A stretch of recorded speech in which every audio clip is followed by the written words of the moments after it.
What's the one thing every parent needs in order to foster deeper connections with their kids? This question is asked of me often, so I'm going to share with you my answer and I'm going to give you a quick explanation as to why.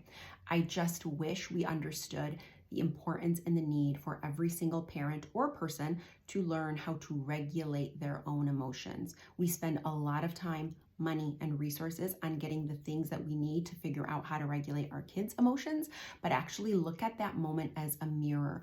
What is coming up for you when your kids are escalated? What is coming up for you when your kids yell back at you, or they're argumentative, or they roll their eyes, or they express an emotion that you would have likely been reprimanded for as a child? What comes up for you in that moment? That's the area you want to stay in, and that's what you want to look at. I am in no way suggesting that we adopt permissive parenting. I think the hardest part of what I'm describing is that when you learn how to regulate your emotions, the next step becomes how do you set and, more importantly, hold boundaries while continuing to stay regulated while your child is dysregulated.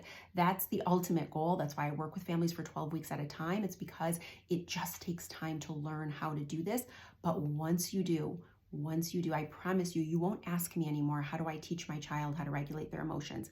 You're actually going to understand that the way to emotion regulation is through A, co-regulation, being able to regulate yourself, and B, setting and holding those boundaries and staying really calm, steady, and present yourself. And your child will learn how to work through a struggle, how to work through a challenge, and to recognize that they have what it takes to work through that frustration to get to a calm place, and they will gain the ability to self-regulate. That's the aim, and that's the hope, I guess, if I had for everybody, it would be that, to at least start there. I have my first digital course available to you guys called Getting Your Kids to Listen the First Time You Ask. I touch on a lot of this using my 4-step process part, and I teach that inside of the course.